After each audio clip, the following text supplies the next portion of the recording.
Assalamualaikum warahmatullahi wabarakatuh. Perkenalkan, nama saya Abdul Razak dengan NIM 122105102666 dari jurusan Pendidikan Matematika Fakultas Tarbiyah dan Keguruan.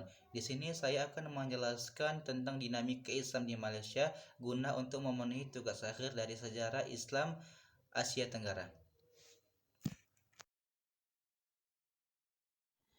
Dinamika Islam di Malaysia. Nah, di dinamika Islam di Malaysia ini ada beberapa yang akan kita bahas, yaitu yang pertama, masuknya Islam ke Semenanjung Malaya, yang kedua, dinamika Islam di negara Malaysia yang kontemporer, yang ketiga, Islam sebagai identitas Melayu, yang keempat, posisi Islam dalam konstitusi atau undang-undang di negara Malaysia, yang kelima yaitu kebijakan pemerintah pasca kerusuhan etnis pada tahun 1969, yang keenam, kebangkitan Islam di negara Malaysia, yang ketujuh, persaingan antara Partai UMNO dan PAS dalam isu Islamisasi, yang kedelapan, Islam mendapat dukungan dari negara dan pemerintah.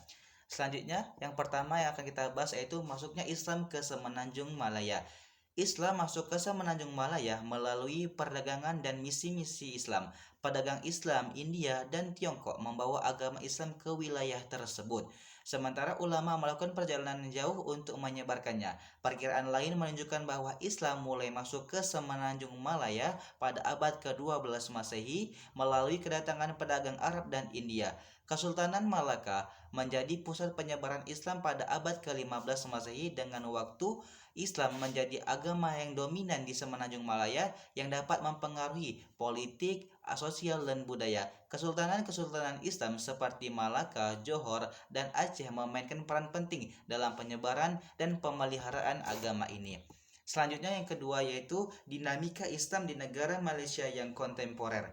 Dinamika Islam di Malaysia yang kontemporer mencakup berbagai aspek yang berpengaruh pada kehidupan sosial, politik, ekonomi, dan budaya. Berikut adalah beberapa aspek untuk dinamika Islam di Malaysia yang saat ini sedang terjadi. Yang pertama yaitu politik identitas. Di politik identitas, Islam memainkan peran penting dalam politik Malaysia.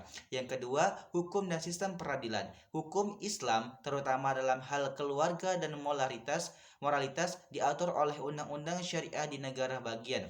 Yang ketiga yaitu sosial dan budaya. Islam memiliki pengaruh yang kuat dalam kehidupan sosial dan budaya di negara Malaysia. Yang keempat yaitu ekonomi. Malaysia telah mengembangkan sektor ekonomi syariah yang berkembang pesat, termasuk sistem perbankan syariah, investasi syariah, kemudian dan produk-produk keuangan syariah lainnya. Yang kelima yaitu multikulturalisme dan harmoni. Malaysia adalah negara multikultural dengan populasi yang beragam secara etnis dan agama. Yang keenam yaitu tantangan dan kontroversi. Seperti di banyak negara dengan mayoritas muslim, Malaysia juga menghadapi tantangan terkait isu-isu seperti ekstremisme, hak asasi manusia atau HAM, kebebasan beragama dan pluralisme agama. Selanjutnya yang ketiga yaitu Islam sebagai identitas Melayu. Islam telah menjadi identitas utama bagi masyarakat Melayu Malaysia, terintegrasi dalam kehidupan sehari-hari dan budaya mereka, mulai dari pakaian tradisional hingga etika sosial. Nilai-nilai Islam mempengaruhi setiap aspek kehidupan sejak masa kerajaan Malaka pada abad ke-15 Masehi. Kepercayaan animisme telah digantikan oleh Islam dan sejak itu tidak ada perubahan agama signifikan di kalangan masyarakat Melayu.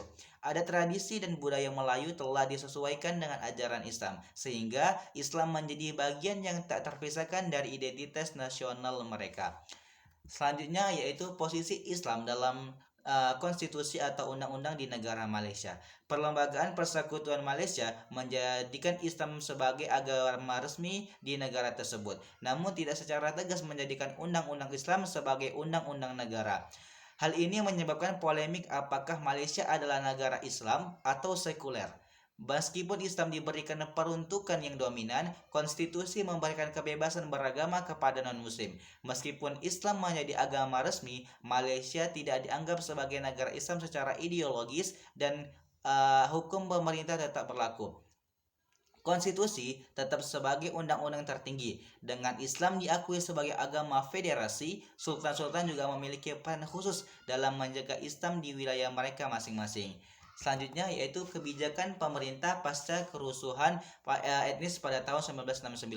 Malaysia menghadapi ketimpangan sosio dan ekonomi antara etnis Melayu dan etnis pendatang setelah kemerdekaan yang berakar dari masa kolonial Inggris yang membagi-bagi pekerjaan dan ekonomi. Hal ini menyebabkan kerusuhan etnis pada Mei tahun 1969.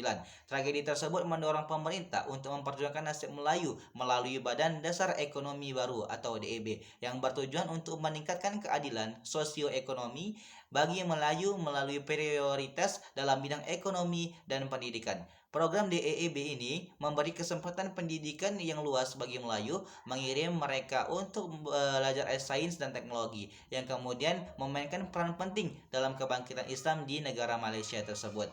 Selanjutnya yaitu kebangkitan Islam di Malaysia. Nah, kebangkitan Islam di Malaysia ini dimulai pada tahun 1970-an hingga tahun 1980-an, menunjukkan peningkatan dalam praktik keagamaan seperti sholat berjamaah, wirid, dan pakaian yang mencerminkan identitas Islam. Mahasiswa di kampus-kampus membentuk kelompok dakwah yang aktif baik di dalam maupun di luar negeri dengan pengaruh gerakan Islam fundamentalis seperti Jamaah Islamiyah dan Ikhwah al-Muslimin. Kelompok-kelompok ini memiliki interpretasi Islam yang radikal dan memperjuangkan visi pembentukan negara Islam dengan Al-Quran dan Sunnah sebagai hukum dasarnya. Dengan demikian, mereka membawa gagasan perubahan sosial total dan revolusi Islam ke dalam wacana keagamaan dan politik Malaysia. Kemudian selanjutnya itu persaingan antara Partai UMNO dan PAS dalam isu Islamisasi. Pentingnya peran Islam di Malaysia tidak terlepas dari berbagai faktor kontekstual, termasuk identitas Melayu Islam, kebijakan konstitusi, dan kebangkitan Islam secara global dan nasional. Persaingan antara UMNO dan PAS juga memperkuat pengaruh Islam, di mana PAS menekankan pembentukan negara Islam dan penerapan syariat. Sementara UMNO adalah partai pemerintah yang juga menarik dukungan dari kalangan Melayu Muslim. Selanjutnya itu kelahiran PAS sebagai partai oposisi Islam berasal dari ketidakpuasan terhadap peran Islam dalam UMNO. Ini mencerminkan perbedaan dasar antara UMNO dan PAS dalam hal pendekatan terhadap Islam yang menjadi dasar kritik dan koreksi PAS terhadap kebijakan UMNO tersebut. Selanjutnya yaitu Islam mendapat dukungan dari negara dan pemerintahan. Pemerintah Malaysia khususnya pada masa pemerintahan Mahathir dan Abdullah Ahmad Badawi menunjukkan sikap akomodatif dan pro-Islam melalui kebijakan-kebijakan infrastruktural, struktural, dan kultural. Ini termasuk program Islamisasi dan penerapan nilai-nilai Islam yang didukung oleh anggaran besar. Struktur pemerintahan juga mengakomodasi aktivis Muslim seperti Anwar Ibrahim yang berkontribusi signifikan terhadap kebijakan-kebijakan Islam, seperti mendirikan International Islamic University Malaysia atau IIUM dan penempatan guru agama di lembaga pemerintahan. Sikap ini mengindikasikan komitmen pemerintah dalam mendukung peran Islam dan masyarakat Malaysia. Baik, mungkin sekian penjelasan tentang Kesultanan Islam di Malaysia. Saya akhiri. Wabillahi taufiq wal hidayah. Wassalamualaikum warahmatullahi wabarakatuh.